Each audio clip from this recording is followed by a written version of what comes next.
30º decil, digamos, o sea, el tercer decil, en otras palabras, ¿no? Como dice, 30% de calificaciones inferiores, entonces se refiere al tercer decil. Acá lo tenemos. Vamos a utilizar el bolígrafo. Un segundito, permítanme activar el bolígrafo. Bien, acá. Primero vamos a activar con puntero láser. Entonces, esto es lo que queremos calcular. Primero, como es decir, partimos en 10 pedazos iguales. Entonces, tenemos nuestra formulita. Les escribiré aquí. La formulita que usamos para deciles I por n sobre 10. ¿Bien? Entonces, si I, con I variando de 1 a 9, en realidad. De 1 a 9. Entonces, en este caso, I vale 3. Por lo tanto, I por n sobre 10 va a valer, perdón, que tengo que hacerlos rápidos, no sé delante, ya les había explicado eso en la clase anterior. 3 por n, que en este caso es 48, 3 por n, vamos a ver cuánto es n, n es 80. Bien, volvemos entonces, 3 por 80 sobre 10. Y eso nos sale 24. Con este se va, 3 por 8, 24. Y aquí está, ¿no? 24. O sea que 3 por n sobre 10 vale 24. Y de acuerdo a tabla, el anterior de 24 sería, como pueden ver, 12. Entonces, aquí mismo es el tercer decil, como pueden ver. Entonces está entre 12 y 24, está entre 12 y 33. Entonces, este es el f sub k y este es f sub k menos 1 y obviamente eso es 3n décimos. Así está configurado, ¿eh? Por lo tanto, acá está el tercer decil. Acá está el tercer decil. En el mismo intervalo está compartiendo con el primer cuartil, porque la diferencia solo es 5%. El primer cuartil es 25%, tercer decil es 30%. Entonces comparten muchas veces el mismo intervalo. Hecha esa explicación, entonces ya nos vamos a la parte de aplicar la fórmula. Entonces tenemos 3n cuartos sobre 10 menos f sub k menos 1, f sub k, lo mismo, ¿no? Aquí acá. Entonces, como el 24 restamos 12, o sea, 24 está entre 12 y 33. Entonces, 24 menos 12 lo ponemos en el numerador, 33 menos 12 en el denominador, y el 8 es la amplitud de clase, y empezamos con 50. Igual que para el primer cuartil, fíjense que para el primer cuartil igual es 50, en el mismo intervalo está compartiendo, ¿verdad? Solamente que el tercer decil va a ser un poco más grande que o sea, 30% es más grande que 25%. Entonces, recordemos que el Q sub 1 daba 53. En este caso, si ustedes lo comprueban, el tercer decil nos va a dar un poquito más que el primer cuartil, ¿no? 54,57 puntos. Estamos hablando de calificaciones, ¿no? Finales de un grupo de estudiantes de contaduría sobre 100 puntos, o sea, son 80 estudiantes, ¿no? Bien, entonces estamos casi acabando el capítulo. Nos tocaría ya en este caso ver los percentiles y la moda. La moda va aparte, ¿no? Entonces, todo esto, fíjense, este cálculo también ya lo hice, está sobrescrito. Y nos vamos al Es que esto va apareciendo de a poco, ¿eh? Al cálculo del 91º percentil, que es nuestro inciso G. Nuestra fórmula en este caso es I por n sobre 100, porque en este caso estamos partiendo en 100 pedazos iguales, con I variando de 1 a 99,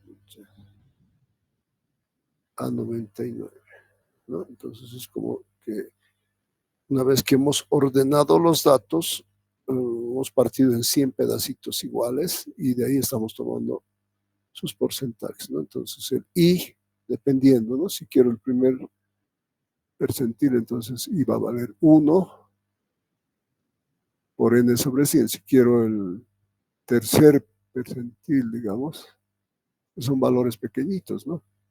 Y va a ser 3 por n, en este caso por 80 sobre 100. Entonces, generalmente los valores pequeñitos están en el primer intervalo, ¿no? Entonces, en este caso, contrariamente, estamos pidiendo el 91º percentil, está entre los valores más altos, ¿no? Entonces, quiere decir que estamos calculando las calificaciones más sobresalientes en este caso, ¿no? De acuerdo a nuestra variable. Por lo tanto, como I vale 91, entonces los reemplazamos acá, multiplicamos por n, de acuerdo a fórmula, fíjense la formulita, y lo dividimos sobre 100. Entonces, 91 por 80 sobre 100, pues eso también podemos mostrar acá, ¿no? Entonces, con la calculadorita hacemos eso, aunque se demora un poco, pero bueno, por efectos, digamos, para que ustedes puedan comprobar. 91 por 80 sobre 100 son operaciones elementales. Nos da en fracción, pero lo volvemos en decimal así, ¿no? Como ven, 72,8 sale. Eso lo bajamos así nomás y volvemos a hacer la presentación completa. Pero antes que nada, quisiera admitir a los últimos estudiantes, ya que estamos ya avanzado casi 20 minutos de clases. Sin embargo, bueno, será hasta ahí recibiremos alumnos. Entonces, nos vamos nuevamente a la explicación de cómo calculamos el 91º percentil. Bien, entonces habíamos comprobado este valor, 72,8, y tenemos que ver, ¿no? De acuerdo a tabla, también creo que baje la tabla aquí, no sé, ahí está, la tabla, fíjense, la tabla está aquí bajada, tenía el espacio para hacerlo, entonces 91º percentil, nos salía 72,8, ¿verdad? Lo hemos calculado incluso con la maquinita, 72,8. Entonces, ¿entre qué valores está? Fíjense, entre 68 y 76. Entonces, ahí tenemos que marcar nuestro, bueno, digamos con este colorcito, entre 68 y 76. Entonces, en este intervalo está el 91º percentil, ¿de acuerdo? Entonces, en este intervalo está, o sea, este sería el límite inferior, entonces. Entonces, este sería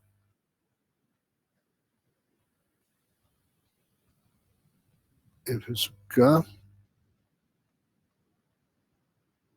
y el anterior sería F sub K menos 1.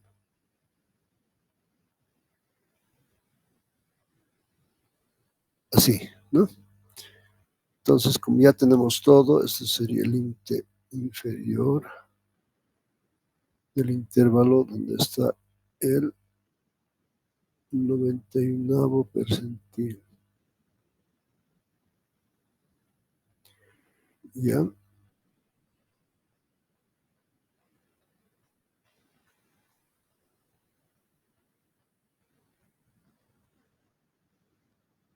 Bien, continuamos entonces la explicación. Ahora volvemos arriba, donde están los cálculos. Entonces, convinimos en que que el 72,8 está entre 68, o sea, lo hemos verificado, ¿no? En qué intervalo está el 91 percentil.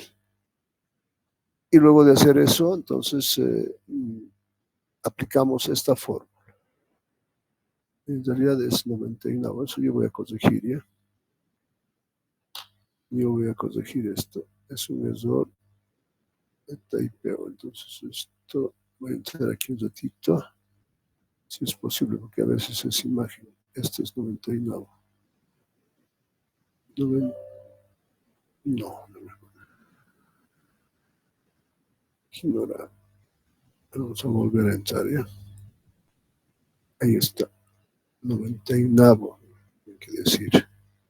91 percentil, lo volvemos a grabar. Y como ven, ya está corregido eso.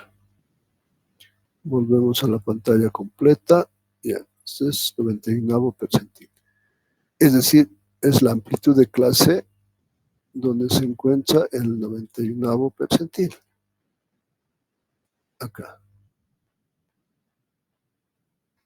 Ya, entonces, este también es LP91, tal como lo hemos marcado previamente, ¿no? Tal como lo hemos marcado previamente.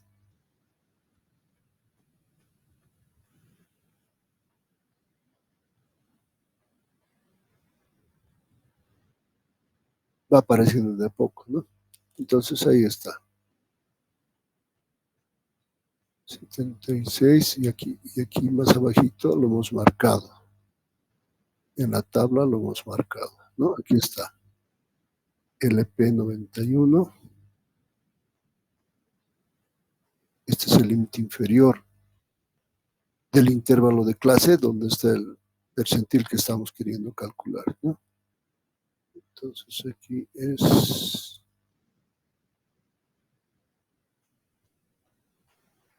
91 percentil.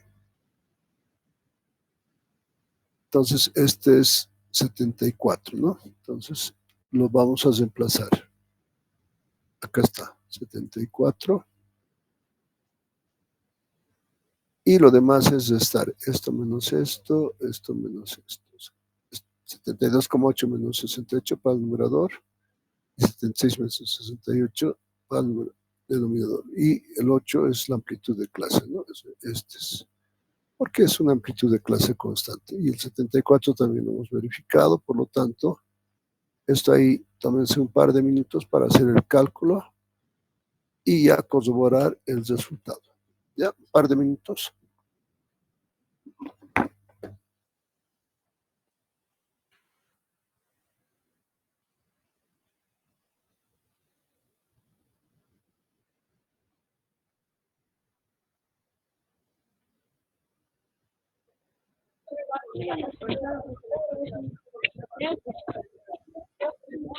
Gracias por la marcha, Sofía.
Bien, seguramente han comprobado. Ahora, la forma de interpretar es lo que más interesa, ¿no? Lo que más, fíjense que estamos en 91%. Entonces, ¿cómo se hace para la interpretación? Eso quiero que pongan mucha atención, ¿ya?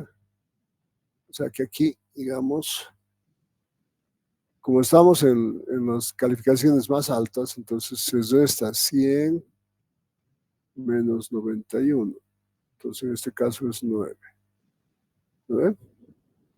Entonces, 9%, porque está en porcentaje. Quiere decir que el 9% superior de calificaciones va desde 78,8 puntos hasta el tope de lo que dice la tabla, es decir, acá vamos a ver. Repito, el 9% superior, 9% superior de calificación, porque estas son calificaciones superiores, o sea, las más altas, ¿no? Y van hasta 89, porque el tope es 89, no llega a 100, hasta 89. Entonces, aquí empieza, vean, en este intervalo empieza y termina en 89, porque este es el 9% superior.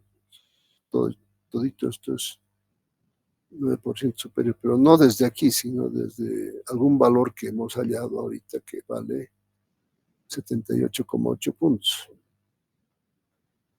Desde acá entonces hasta 89, eso sé que 9% superior,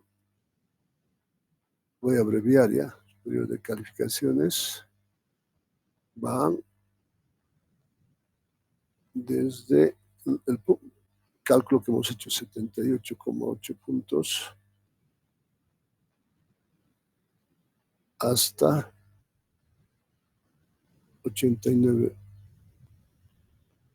puntos igual, ¿no? Sobre 100, ¿no? Hasta 89. Esa es entonces la interpretación. Está por escrito, porque no haya ninguna duda, ¿ya? Último, el inciso H ya es para, y esto lo hemos dejado para el final, como siempre, igual lo hemos hecho en el ejercicio anterior, porque la moda es un concepto muy diferente a la media, la mediana, no es un estadígrafo de tendencia central, porque nos puede ocasionar, digamos, resultados muy inesperados. O sea, puede que no haya moda en algunos casos, cuando las frecuencias son iguales, no hay moda. O puede que haya una moda única, digamos, ¿no? Cuando hay un valor que se repite más veces, un intervalo en realidad, ¿no? O en su defecto puede haber dos modas, tres modas, dependiendo, ¿no? En este caso parece que hay dos modas, porque fíjense, hay dos valores iguales, digamos, de frecuencia altas, o sea, este 21 y el de abajo también es 21, entonces aparentemente hay dos modas, porque estos son los F modales, ¿no? O sea, los valores que corresponden a los intervalos que más se repiten. O sea, en este caso, aparentemente hay dos modas, ¿no? Digo aparentemente porque tenemos que calcular, ¿no? Bueno, entonces, para la primera moda, entonces hacemos moda número 1, lo llamamos, ¿ya? Moda número 1.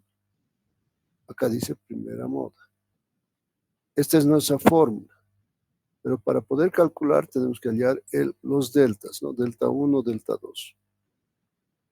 Entonces, nuestro delta 1 es el F modal menos F1, en este caso 21 menos 4, porque fíjense que acá en la tabla, este es el F modal, lo voy a escribir a este ladito, ¿eh? Este es el F modal. F modal. Y el anterior sería, le llamamos F1.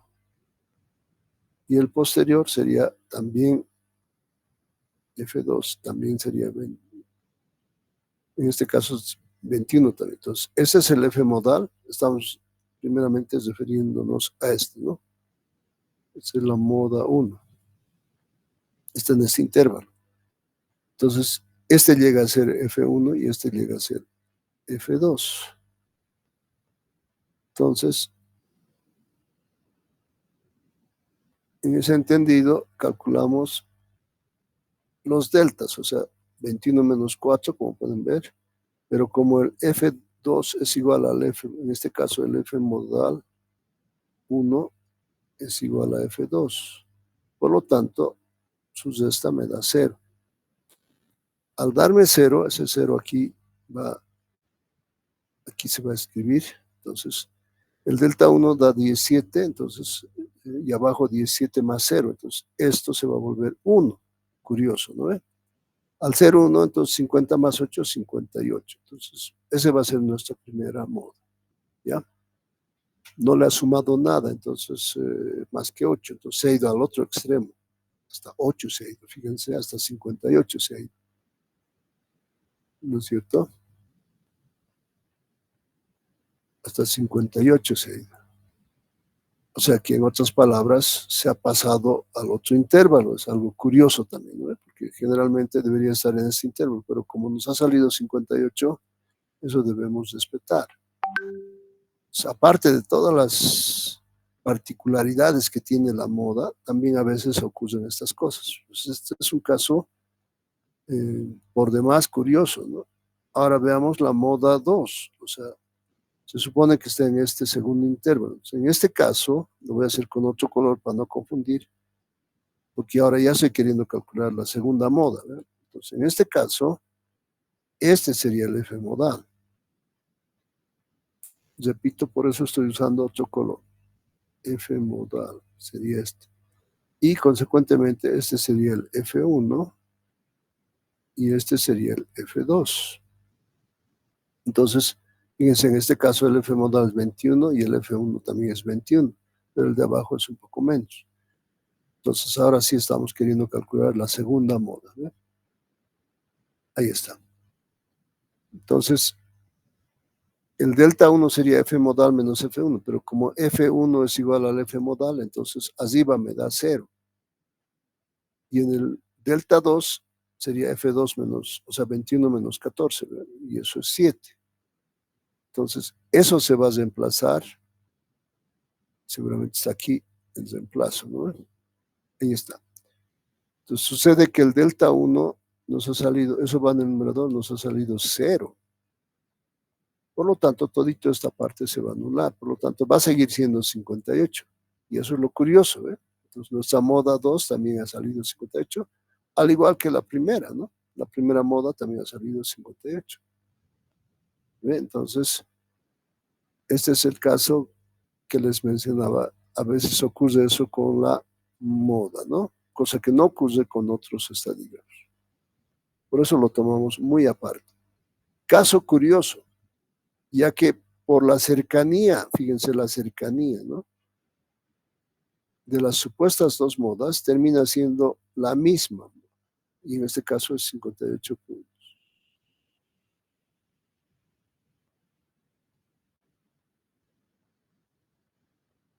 Ya termina siendo la misma moda. ¿Qué les parece? Entonces, ahí nuevamente un par de minutos para que los revisen si tienen alguna duda, porque ahí se acaba también el capítulo. ¿Ya? Entonces ahí les dejo un par de minutos para que lo analicen y al retornar después de los 2 minutos, si tienen alguna duda me la hacen porque con esto ya estaríamos acabando y nos tocaría entrar al tercer capítulo.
Muy bien, no sé si hay alguna duda antes que concluyamos el capítulo. En realidad, fíjense, el capítulo ya está concluido. Entonces, si no hay dudas, nos vamos a salir de esto y nos vamos a ingresar al otro. Esto lo voy a cerrar. Nos vamos a guardar algunas cositas que se han cambiado. Una cosita se ha cambiado. Y vamos a ingresar al capítulo de dispersión, estadígrafos de dispersión, el capítulo 4.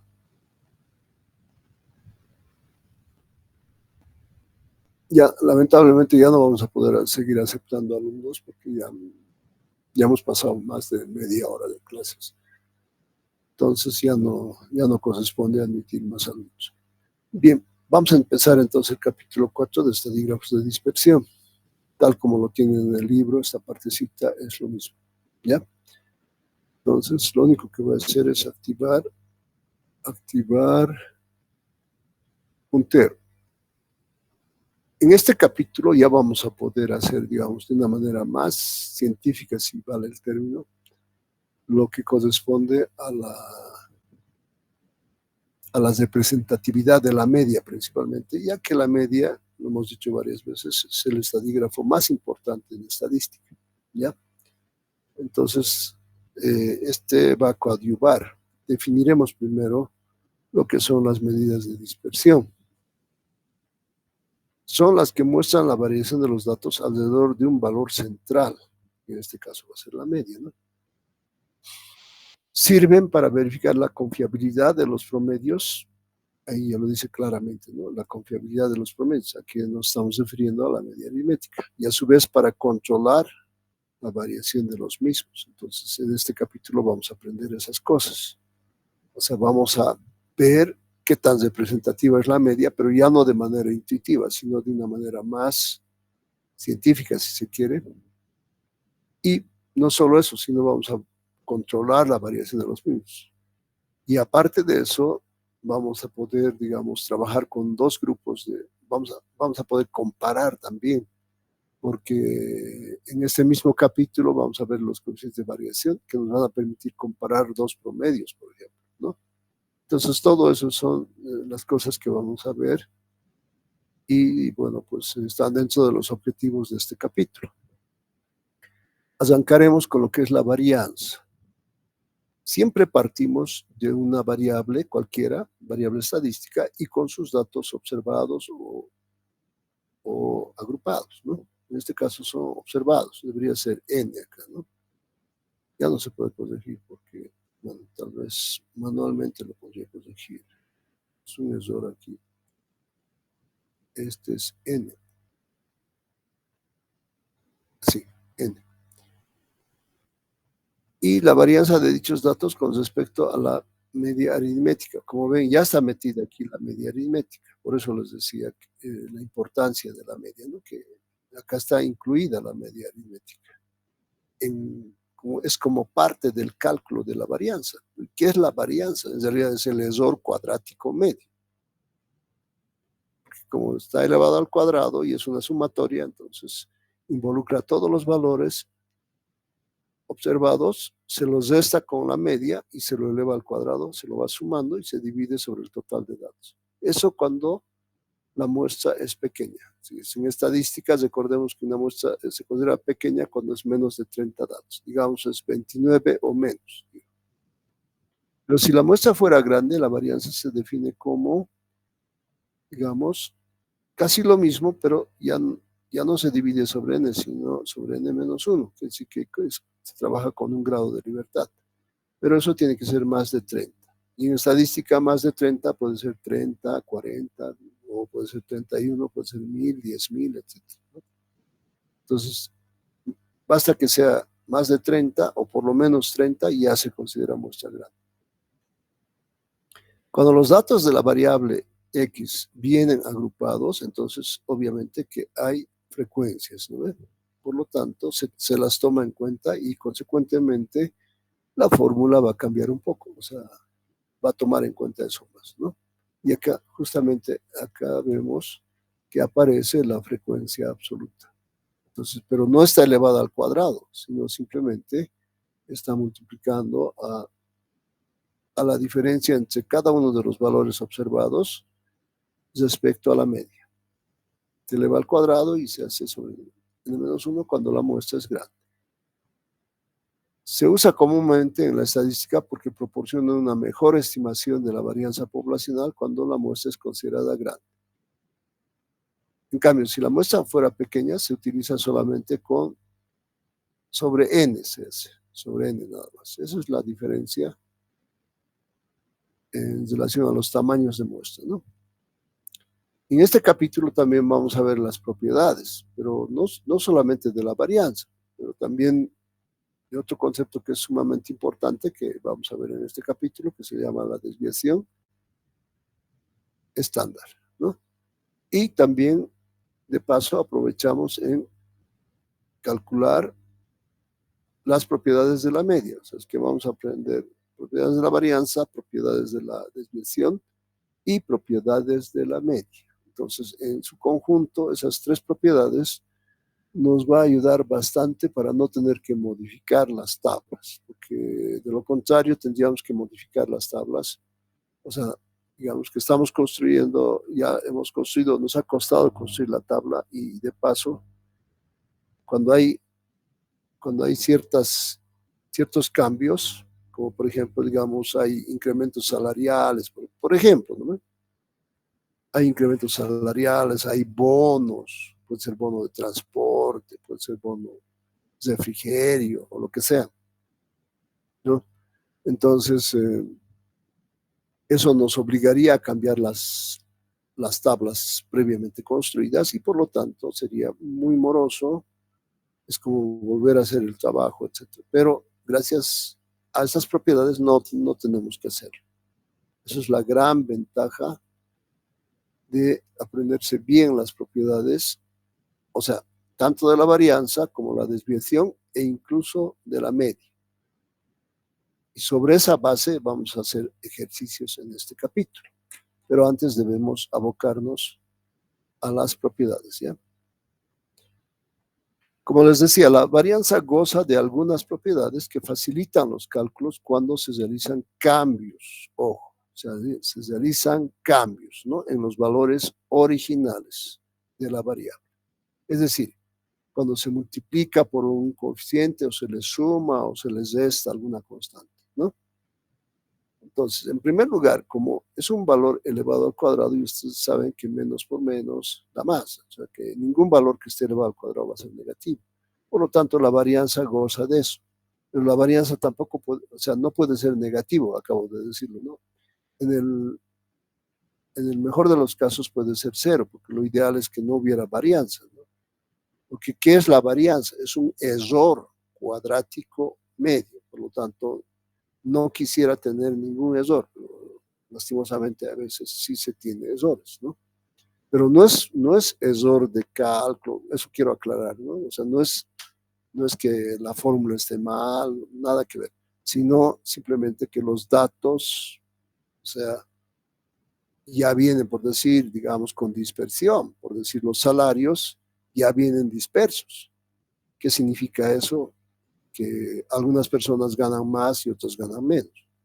Y a veces hay algunas personas que pues, son propietarios o que son socios de una directiva, de una empresa grande, por ejemplo. Entonces, ellos ganan lo que pueden o lo que quieren. Y entonces sí, tienen una masa de trabajadores que a veces les pagan el mínimo. Por lo tanto, automáticamente, digamos, se explica que hay dispersión. En palabras más sencillas, podríamos decir, hay desigualdad de salarios, tanto que hablan los socialistas de eso, ¿no? La desigualdad de salarios. Pero esa desigualdad se da pues por muchos factores. Si una persona ha invertido en una empresa, tiene derecho a ganar, ¿no? Entonces, ¿por qué está arriesgando? En cambio, el otro es un trabajador, digamos, que no tiene preparación, pues ha conseguido su trabajo, pero no tiene mayor formación académica, nada. Entonces, sus aspiraciones de ganar tampoco no son muy altas. Entonces, bueno, hay muchas explicaciones que podríamos dar, pero digamos ahí pararemos, ¿no? Ahora bien, la varianza de una constante es cero, o sea, porque, digamos, sería como un contrasentido, ¿no? ¿Cómo puede variar algo que está fijo? Entonces, es cero, por definición. Otro, si yo le sumo a cada valor de la variable, le sumo una constante, eso no le afecta. Se llama propiedad de traslación. Es como si yo tuviera un marcador, lo muevo de un lugar a otro, el marcador sigue siendo del mismo tamaño, sigue pesando lo mismo, tiene las mismas propiedades a nivel macro, por lo tanto no ha cambiado más o menos, ¿no? Entonces lo mismo es en la varianza, solamente ha habido un movimiento, o sea, hay una traslación, por eso dice.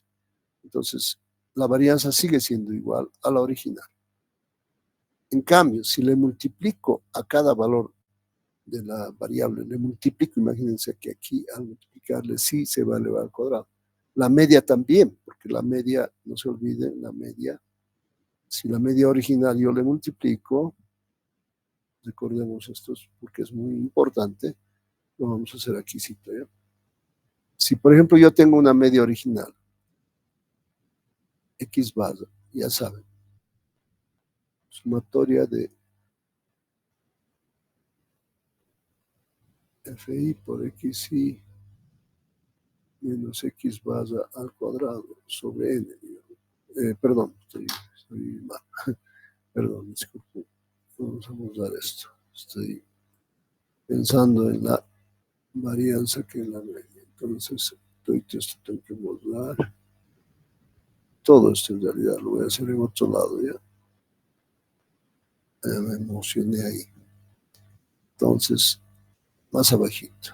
Porque ahí ese borrado a veces se vuelve a repetir. Entonces, para evitar eso, lo hacemos aquí abajito, ¿ya? La media. Entonces, la sumatoria de fi por xi sobre n, ¿no? Entonces, si yo a la media le multiplico por una constante, entonces n por, o sea, mi nueva media, por decir, digamos esto, ¿no? Mi nueva media va a ser la sumatoria de fi por una constante por xi. O sea, fíjense que eso le está afectando a la media original y a la varianza peor, porque si yo hago esto, ahora sí volveré a escribir esto con la varianza, digamos la varianza de c por x. Entonces yo estaría haciendo así la afectación fi por xi. Ahora sí, c le estoy multiplicando por una, o sea, c es la constante que le estoy multiplicando a la variable. Y al hacer la media, entonces me va a quedar esto, ¿no? O sea, me va a quedar, digamos, me va a quedar c por xi sobre n. ¿Por qué? Porque ya tengo la fi afuera, ¿no? Y esto al cuadrado sobre n. Entonces, como ven, esta c se puede factorizar y se eleva al cuadrado y por lo tanto ya aparece aquí así, ¿no? Multiplicada por la varianza original. Entonces sí le afecta, porque a través de la media también la variable se ve afectada. En ambos casos, por eso se factoriza la c. Así que aparece así la nueva varianza. Y si combinamos estas dos, la 3 y la 4, entonces tenemos que cuando yo a mi variable original le multiplico por una constante y le sumo otra constante, la suma ya hemos visto que no le afecta, pero la multiplicación sí le afecta y le afecta al cuadrado, tal como la propiedad 4 es la misma, ¿no? Pero la suma no le afecta, entonces esto no tiene mayor efecto, así como la C no tenía efecto, tampoco la B.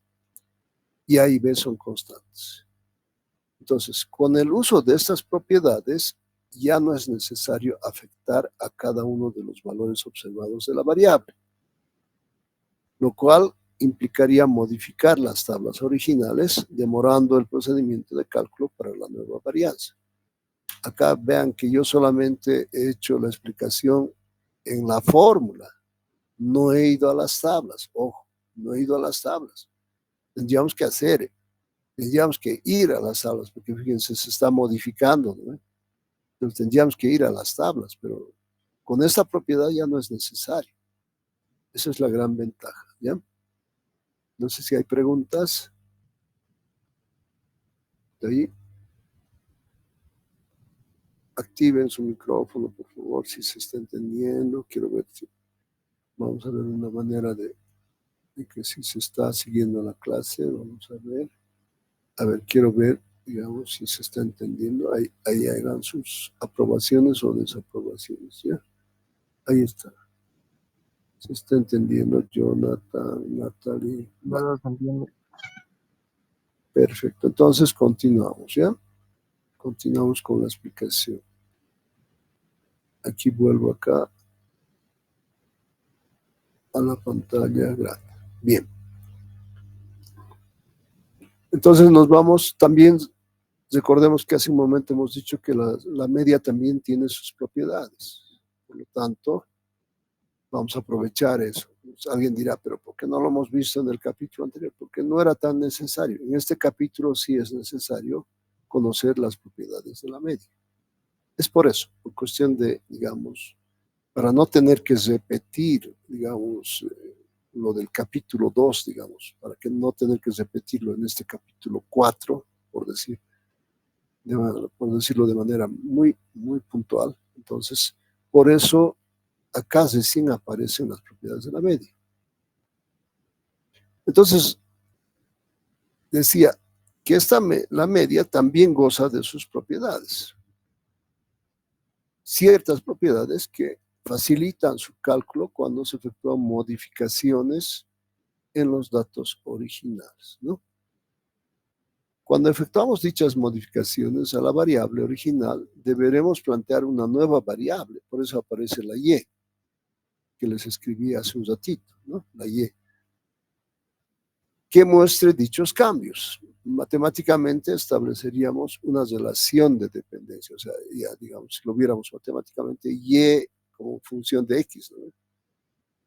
Y ahí se establecería la nueva variable dependiente, obviamente, ¿no? Entonces, primera propiedad, ¿qué pasa si yo a cada valor de mi variable le sumo una constante? Entonces, cuando yo calculo la nueva media, simplemente va a ser la media original más la constante que yo le he sumado, para todo x que pertenece a la variable original x, mayúscula. Entonces, simplemente así le afecta, fíjense que esta propiedad de traslación sí le afecta a la media, porque es una propiedad de traslación. En cambio, a la varianza no le afecta, ¿no? Otro. Si y es una constante, entonces la media también va a ser otra constante. Esa es otra propiedad, digamos, que corresponde a la media aritmética. Entonces, la media de una constante es la misma constante. Eso también es relativamente fácil de demostrar. Entonces, en cambio, en la varianza era cero. La varianza no puede, o sea, la varianza de un valor fijo no puede cambiar, por tanto es cero. En cambio, la media sí le afecta, pero es la misma constante. Tercero, si digamos yo tengo que multiplicar a cada valor observado, lo tengo que multiplicar por una constante, por ejemplo, por decir, digamos, ahora en mayo estamos cerca de que haya incrementos salariales, ¿no? Ustedes saben que el 1 de mayo se dicta cuánto va a ser el incremento de salarios para el salario mínimo, para los que ganan el básico, etcétera, ¿no? Entonces, cada 1 de mayo ya se pronuncian, digamos, la COP, o sea, en realidad debería pronunciarse las tres partes, desde mi punto de vista, ¿no? Debería pronunciarse quiénes van a pagar, son los empresarios. ¿A quiénes les van a pagar? A los trabajadores. ¿Y el Estado qué tiene que ver? Solamente como digamos, como árbitro, debería ser así. Sin embargo, en nuestro país ocurre algo sui generis. Solamente se reúnen el gobierno y los trabajadores, que en realidad son los del mismo gobierno, porque es la COP, que son gente del gobierno. Por lo tanto, entre ellos deciden y a los empresarios los hacen a un lado y hacen lo que quieren, ¿no? Y a veces por eso se cierran empresas, especialmente las empresas pequeñas, que no pueden asumir, digamos, un incremento salarial. Eso les pongo como ejemplo, ¿no? Para que vean que no es simples letritas, no son simples letritas, sino que tienen connotación hasta política, ¿no? Obviamente nosotros vemos la connotación, digamos, estadística, matemática y obviamente también la política no está nunca, nunca la política va a estar marginada, ¿no? O sea, porque el ser humano es un animal político, en realidad, aunque no algunos dicen, no, yo soy apolítico, pero en realidad no. Bueno, eso ya es otro tema, digamos, que se podría conversar en otro momento, pero la política, lastimosamente, al menos en nuestro país, siempre está presente, ¿no? Que es la toma de decisiones que hacen las autoridades. Bueno, volviendo a la parte matemática y estadística, o sea que aquí si le multiplicas, por decir, si has hecho un incremento salarial, entonces le va a afectar a cada trabajador. Por lo tanto, la nueva media va a ser la media original por esa constante que tú has dado como ejemplo, ¿no? Y finalmente, propiedad 4. Si aparte de multiplicarle por una constante a la variable, le sumas otra constante, por decir, das un bono, porque la es como un incremento salarial porcentual, digamos. ¿En cuánto por ciento va a subir el salario? Estoy dando un ejemplo concreto que, y además es real, ya estamos cerca de mayo y se va a hacer el incremento el 1 de mayo, ¿no es cierto? Ahí va a haber discusión, van a decir cuánto, algunos van a decir, no, tienen que aumentar el 10% porque la canasta familiar ha subido más, en realidad ha subido más, ¿no? En algunos casos ha subido al 100%, otros 50%, o 30%, dependiendo del producto, ¿no? Entonces, algunos van a postular tal vez hasta 15% de incremento salarial. Pues eso ya veremos, ¿no? Ya se verá. Pero bueno, estoy dando como ejemplo, ¿no? Entonces, ahí aparece el A. Y esto sería como bono, digamos, ¿no? Como un bono. ¿Cómo le afecta a la media? O sea, la nueva media, lo hemos dicho, se hace cambio de variable. O sea, ya no es X, sino es Y. Entonces sería A por X, o sea, A se multiplica a la media original y se le suma la constante B. Para todo X que pertenece a la variable original, que podría ser salarios mensuales, digamos, ¿no? O cualquier otra variable que se nos ocurra. Eso sería entonces las propiedades para la media. Y como ahora veremos la desviación estándar, o sea, o la desviación típica. Sumamente importante también en este capítulo, ya lo voy a explicar por qué. ¿Qué es la desviación estándar? Simplemente, como ven, es la raíz de la varianza, ¿no? La desviación estándar de la variable X respecto a su media aritmética se calcula simplemente, como dice acá, extrayendo la raíz cuadrada del valor de la varianza. Es decir, que previamente tendrías que calcular la varianza y ahí le sacas raíz cuadrada. Y listo. Si tenemos una variable estadística X con n observaciones, o sea, x1, x2 hasta xn, definimos la desviación estándar simplemente como lo que les acabo de decir, como la raíz cuadrada de la varianza. Entonces sería así para muestras pequeñas, o sea, se divide sobre n. Entonces, previamente yo deberé calcular la varianza y a eso le saco la raíz cuadrada. Noten que no es tan matemática pura, porque aquí no dice más menos, simplemente dice más, solo que el más no se escribe. ¿No ven? Entonces, no es tan matemático, sino es más estadístico. O sea, que aquí no entra el negativo, porque la varianza nunca es negativa. Y por lo tanto, la desviación tampoco va a ser negativa. Simplemente sirve para valores positivos. Y si la muestra es grande, entonces simplemente se divide sobre n-1, ya no sobre n. porque se trabaja con un grado de libertad. Pero, ¿qué es la desviación? Simplemente la raíz cuadrada de la varianza. Por lo tanto, como la varianza es un error cuadrático medio, eso es un valor al cuadrado. Entonces, es como decir, si yo tengo pesos por mes, digamos, fuera mi variable original, entonces la varianza sería pesos al cuadrado sobre mes al cuadrado, que no tiene ninguna interpretación lógica, digamos. Tiene explicación matemática, pero no, digamos, estadística.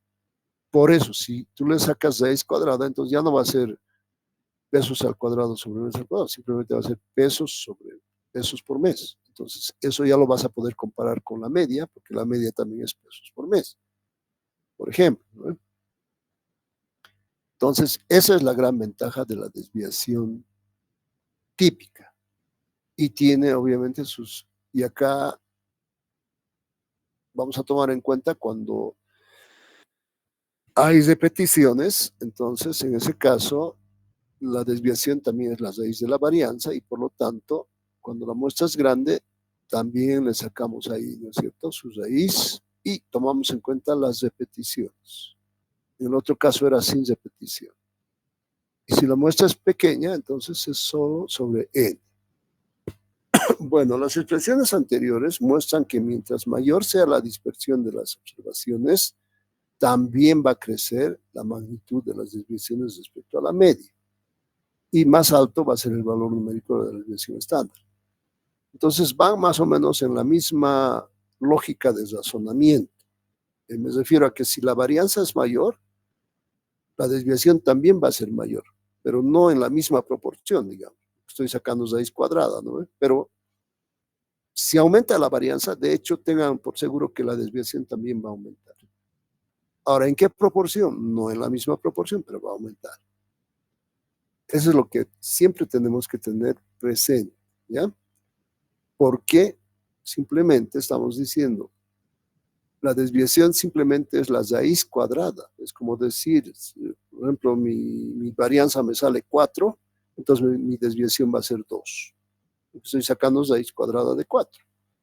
¿Se está entendiendo? A ver, voy a preguntar, ¿qué pasa si mi varianza es 100? ¿Cuánto va a ser mi desviación estándar?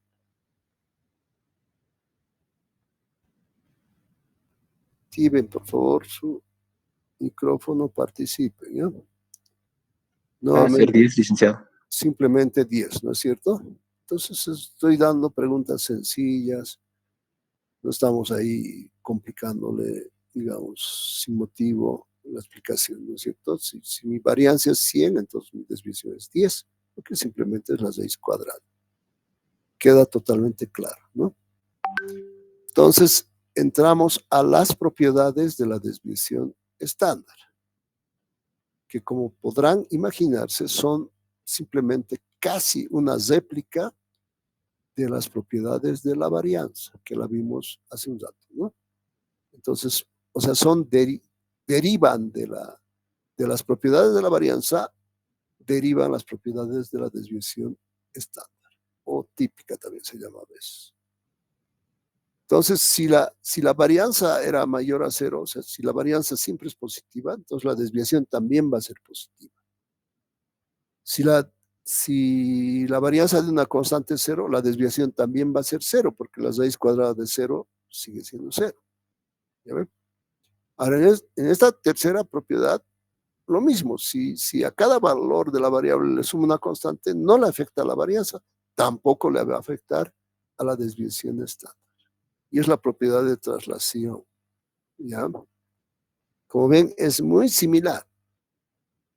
Después, la propiedad 4. Si a cada valor de la variable le multiplico una constante, la desviación va a ser afectada también, pero no en la misma magnitud que la varianza, porque como se saca raíz cuadrada, ya no va a ser c cuadrado, va a ser simplemente c, donde c es una constante. Entonces, la nueva desviación va a ser la desviación original multiplicada por esa constante, así de simple. Así que ya no tengo que alterar la tabla para nada. Simplemente uso esta propiedad. Entonces, no sé si se están dando cuenta, las propiedades lejos de complicarnos, nos ayudan un montón, porque no tengo, o sea, me eximen, reitero esto, me eximen de tener que modificar la tabla. Y eso es algo muy tedioso, puede ser muy moroso y también, digamos, se corre el peligro de equivocarse, ¿no? Porque estoy modificando una tabla que ya hice previamente, que me costó hacer una tabla y la estoy modificando, multiplicándole, sumándole a cada variable. Por lo tanto, estas propiedades son poco menos que una bendición, o sea, nos facilitan un montón. Y finalmente, bueno, hay dos todavía, ¿no? Entonces, la 5 dice, si a cada valor de la variable yo le multiplico por una constante y le sumo a su vez otra constante, la suma no le va a afectar, porque no le afectó a la varianza, tampoco le va a afectar a la desviación. Entonces simplemente voy a tener A por la desviación original, siendo A y B constantes. ¿De acuerdo? Entonces, muy similar a la a las propiedades de la varianza. Y tengo una más acá. La desviación típica, también se llama, ¿no? O desviación estándar, puede ser utilizada para cálculos posteriores. ¿Ya ven? A diferencia de otros estadígrafos de dispersión. Entonces, eso también es sumamente, digamos, rescatable, hay que subrayar, porque nosotros, incluso cuando entremos a muestreo, cuando entremos a probabilidades, incluso vamos a seguir estudiando la desviación estándar o típica. Y la varianza también la vamos a seguir estudiando posteriormente, ¿no? Entonces, esa es la gran ventaja. En cambio, la mediana ya no. La mediana ahí quedó en el capítulo 2, digamos. A ver, échenle una mirada, analícenlo con calmita, tómense un par de minutos y luego continuamos, ¿ya?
Bien, entonces, no sé si hay preguntas, ahí podemos, ya les he dado el tiempito para que lo vean, pero hay todavía otra medida también muy importante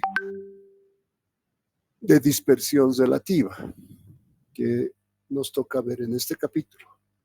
Antes de entrar a ejercicios tenemos que ver esto. ¿Para qué sirven las medidas de dispersión relativa? Como les decía al principio, es para comparar la variación de dos distribuciones, siempre que las variables se expresen en las mismas unidades de medida y sean aproximadamente del mismo tamaño promedio. Pero en ocasiones es necesario comparar conjuntos de datos expresados en unidades diferentes. En ese caso se pueden utilizar medidas de dispersión relativas. Entonces, digamos, esa es la ventaja de este tipo de medidas y nos genera coeficientes. En este caso vamos a ver el coeficiente de variación.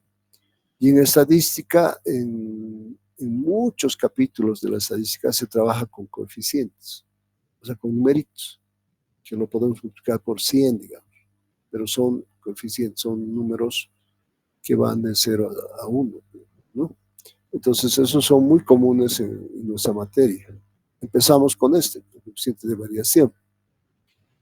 Es una medida de dispersión relativa que sirve para, como les decía, comparar en términos relativos el grado de concentración en torno a la media, ¿ve? Entonces estamos hablando de la media aritmética, de dos distribuciones distintas, o sea, puede ser dos grupos, digamos, por decir, dos paralelos de la misma materia, por decir, ¿no? O dos empresas que competitivas, ¿no? Que están compitiendo en el mercado, por ejemplo, en salarios, por ejemplo. Entonces, y así. O dos grupos, digamos, de estudiantes de dos colegios que tienen diferentes calificaciones, quieren competir con los colegios, por ejemplo, ¿no? Etcétera. O sea, hay para cualquier variable donde amerite, digamos, comparar dos distribuciones, ¿no? También sirve para eso. ¿Cómo se calcula el coeficiente de variación? Simplemente la desviación sobre la media lo voy a dividir. O sea, la desviación, como les decía, es importante, la desviación, tanto la desviación como la media.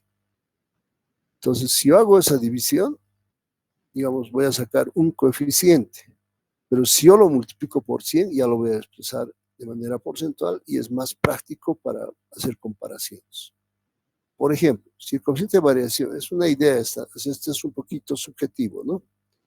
Pero es referencial, digamos, es referencial. Si el coeficiente de variación supera al 50%, existe un alto grado de dispersión de los valores observados respecto a la media. Por lo tanto, se dice que no hay muy buena representatividad de la media. Entonces, la media no es muy representativa. O sea, ya no tenemos que estar observando la tabla, digamos, como hacíamos en los capítulos anteriores. Teníamos que hacer de manera un poco intuitiva, les decía, ¿no? En cambio, ahora no. O sea, en este capítulo ya depende del coeficiente de variación porcentual. Si este pasa del 50%, la media no es muy representativa. La distribución será más representativa mientras menos sea el valor del coeficiente de variación. Por ejemplo, sea menos del 20%, incluso se podría aceptar hasta menos del 30%. Ahora, ¿qué pasa, por ejemplo? Vamos a hacer otra, porque como les decía, esto es referencial. Por ejemplo, no sé si la tengo acá. Es casi lo mismo, pero les puedo anotar acá algo. Como es referencial, digamos, experimentalmente, digamos, podemos decir esto, ¿ya? Por decir, acá voy a hacer, ¿no? Si digamos, el coeficiente de variación porcentual, ¿no? Si el coeficiente de variación porcentual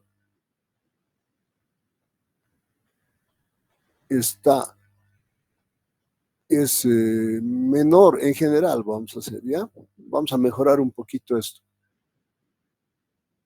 Menor a 30%, entonces decimos que la media es bastante buena de presentar. Ahora, si nuestro coeficiente de variación porcentual, les repito, estamos tratando de mejorar esto que puse acá, ¿no? Un poquito más realista.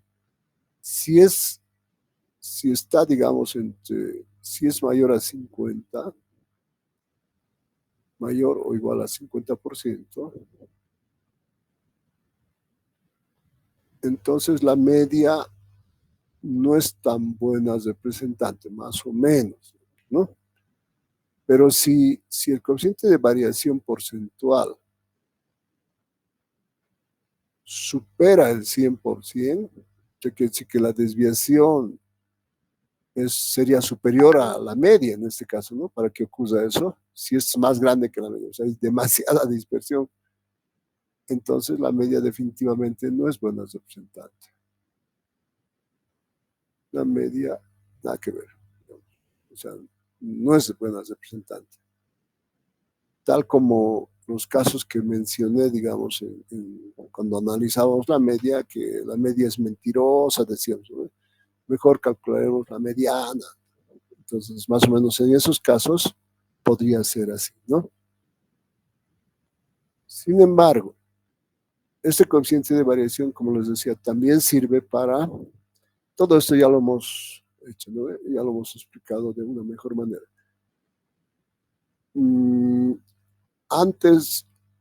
Antes de eso, también podríamos decir que sirve para comparar, digamos, si por decir, tenemos dos, eso creo que no está escrito acá, pero lo podemos adicionar acá, ¿no? Por ejemplo, si tenemos dos empresas, digamos, con sus promedios, entonces yo podría calcular así, hacer una tablita, digamos,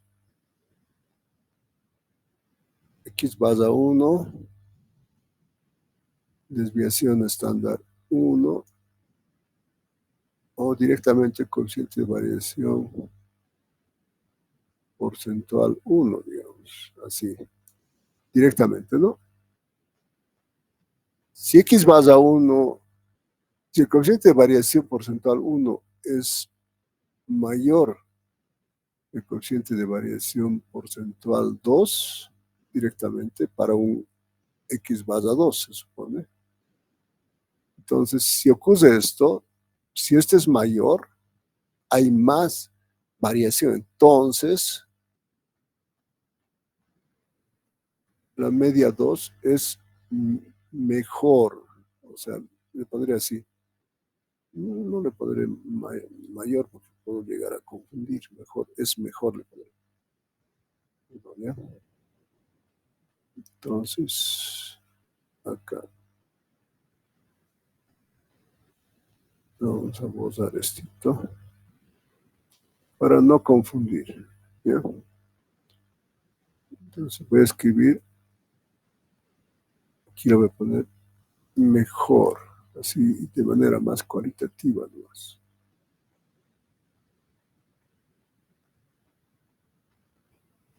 Mejor que X base 1. ¿Por qué?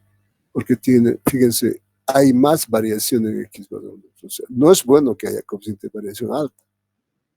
O sea, ¿me entienden? O sea, porque mientras menos, ¿qué quiere decir variación? O sea, no tiene que tener mucha variación. O sea, lo ideal es que tenga poca variación, ¿no? Así como decimos, tiene que haber poca varianza, poca desviación. Mientras más pequeña sea la varianza, más pequeña sea así lo pondremos, ¿ya? Como lógica. O sea, mientras más pequeña sea la varianza, más pequeña será la desviación y consecuentemente más pequeño será el coeficiente de variación. Y hay una lógica bien secuencial, porque ¿qué es la desviación? Simplemente es la raíz de la varianza. ¿Qué es el coeficiente de variación? Simplemente es la desviación, va arriba, fíjense. La desviación va arriba, va al numerador. Por lo tanto, la lógica es muy, digamos, apropiada en este caso. Si la variación o la varianza una variable es de x1, digamos, es menor que la varianza de x2, entonces la varianza de x1 es mejor que la varianza, o sea, de x2. Y consecuentemente, lo demás también continúa, ¿no? Si la desviación de x1 es menor que la desviación de x2, entonces, o sea, aquí está, ¿no? Entonces, x1 es mejor que x2 y por lo tanto su coeficiente de variación también es mejor. O sea, en otras palabras, mientras más pequeño sea su desviación, es mejor. Ahora, para calcular la varianza o la desviación estándar mediante tablas, se amplía las mismas habilitando más columnas para calcular el producto de la frecuencia absoluta multiplicado por la variable elevada al cuadrado. Eso tendría que hacerse, digamos, manualmente. Sin embargo, se pueden facilitar los cálculos con el uso de nuestra maquinita o en la computadora, en el Excel también, o hay otros programas, ¿no? Que tienen programados los diversos cálculos estadísticos tanto para uno como para otras variables al mismo tiempo, para dos variables, ¿no? En la actualidad, casi todas las calculadoras científicas cuentan con esta opción, de tal manera que se puede agilizar los cálculos y brindar más precisión y confianza que los resultados del cálculo mediante tablas de distribución de frecuencias. A cambio, se debe poner más énfasis en la interpretación correcta de la desviación estándar, la varianza y el coeficiente de variación porcentual. Entonces nosotros, como vamos a tener la ayuda de la calculadora, y a partir de este capítulo ni siquiera la media ya la vamos a hacer manualmente. La media incluso ya la vamos a hacer de manera, digamos, con la calculadora, ya les voy a enseñar, ¿no? Y ahí en la próxima clase vamos a entrar a ejercicios, ¿ya? Porque también ya estamos en hora casi, ¿no? Entonces, lo que les decía, por hoy tal vez el tema de la asistencia medio complicadito. La próxima clase vamos a llamar la asistencia, ¿ya? Porque calculo que todavía vamos a seguir, lamentablemente, con clases virtuales, porque por la situación que estamos pasando, ¿no? Como país, por los paros, etcétera.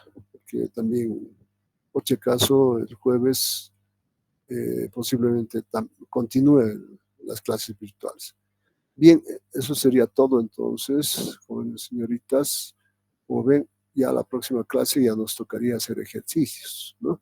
Entonces yo les sugiero que repasen toda la parte conceptual, que la tengan muy clarita. Son varios conceptos, está todo en el libro, por si acaso. Así que con ese repaso, con las propiedades especialmente, con eso ya vamos a poder entrar a ejercicios de aplicación. Muy bien. Entonces, dicho eso, entonces me estoy retirando y vamos a despedirnos entonces hasta el día jueves, ¿ya? Hasta el jueves, jóvenes señoritas, por favor traten de entrar temprano porque para que no haya ese problema de que están llamando, a veces mandan mensajes al WhatsApp, yo no estoy chequeando el WhatsApp, ¿no? Entonces, nos estamos encontrando el día jueves, por favor. Muy buenas tardes.